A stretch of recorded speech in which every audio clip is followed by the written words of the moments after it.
Bienvenue dans le tutoriel sur les bases de l'interface utilisateur dans Unity.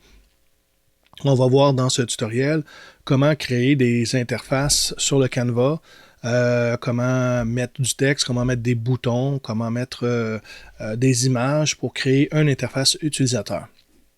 Avant de commencer, je voulais présenter quelques exemples que j'ai trouvés sur le site gameinspiration.com. Donc, c'est des captures d'écran qui ont été faites sur des jeux mobiles. Donc, si on regarde un premier exemple, donc un jeu qui s'appelle Banana Kong, ce qu'on peut voir, c'est qu'on a une image de fond, on a ici un logo, le logo du jeu qui est comme mis par-dessus. On pourrait avoir ici un panneau sur lequel on pourrait cliquer probablement sur une flèche pour le fermer ou l'ouvrir.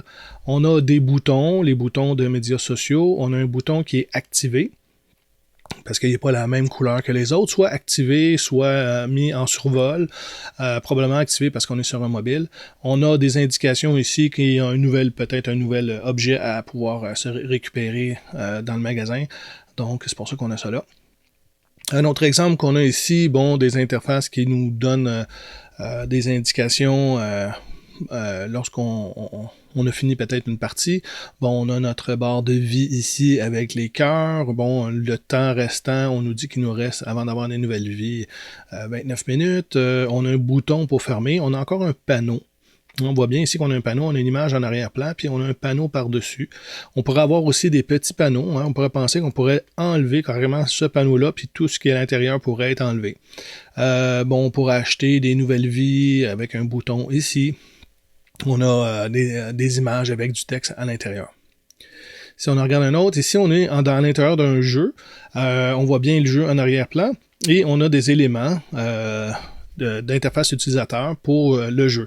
Donc un panneau ici qui nous indique les gens qui sont en train de jouer. On voit des visages, les noms des gens avec peut-être leur niveau. On a un bouton ici pour les options possibles, peut-être un magasin ou je sais pas, peut-être récupérer de l'argent, une barre de progression qu'on a ici.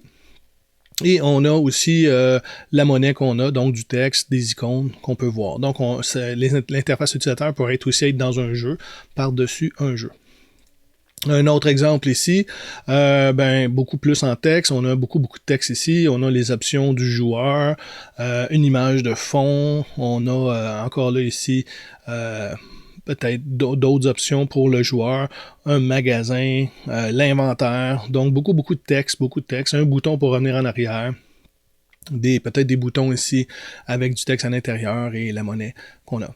Donc, c'est le type d'interface utilisateur qu'on peut penser avec boutons, panneaux, texte qu'on va voir dans notre tutoriel. Avant de débuter, je voudrais simplement indiquer les sources des médias que j'ai utilisés pour créer mon exemple. Donc, ils vont aussi être disponibles dans la description des vidéos.